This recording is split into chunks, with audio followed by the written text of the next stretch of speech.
तो आज हम गए थे अपने गांव पर, वहाँ हमने बनाई दाल बाटी। तो उसके लिए हमने सबसे पहले लिया बाटी का मोटा आटा, उससे बाटी बहुत अच्छी बनती है। फिर आटे में डाला थोड़ा नमक, मीठा सोडा, हल्दी और तेल।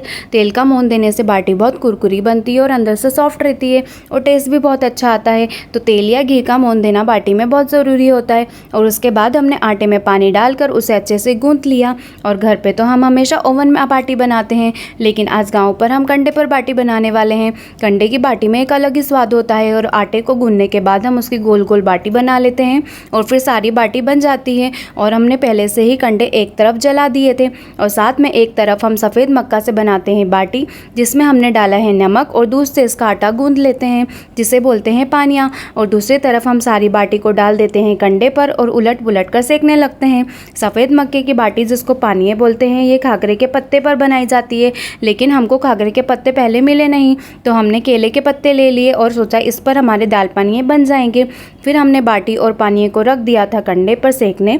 थोड़ी देर बाद पता चला केले के पत्ते पर पानिये नहीं सिक रहे थे, तो हम कहीं से ढूंढ कर लाए खाकरे के पत्ते और फिर उन पत्तों के बीच हमने रखी हमारी सफ़ेद मक्का की बाटी और अच्छे से सेक दी। हमारी बाटी भी सिक कर एकदम तैयार थी और फिर एक एक करके सारी बाटी कंडे पर से निकाली।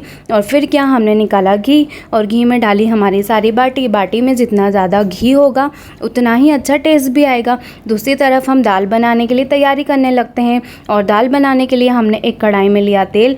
तेल में डाला राई और जीरा और फिर डाल दिए कटा हुआ लहसुन और प्याज को अच्छे से सेक लिया। फिर प्याज सेकने के बाद हमने डाल दिए इसमें टमाटर और उसको अच्छे से मिक्स करने के बाद हमने प्याज टमाटर दोनों को अच्छे से सेक लिया और फिर डाला इसमें कुछ मसाले जैसे हल्दी, नमक, मिर्ची, गरम मसाला और 10 से 15 मिनट तक हमने ग्रेवी को अच्छे से सिकने दिया। और एक तरफ हमने दाल को उबलने रख दिया और उसमें डाला गुड़ और अमचूर पाउडर। गुड़ और अमचूर डालने के बाद अच्छे से मिक्स करके दाल में ले ली उबाली और फिर हमारे पके हुए प्याज टमाटर की ग्रेवी को हमने उबली हुई दाल में डाल दिया और 10 मिनट तक दाल में और उबाल आने दिया।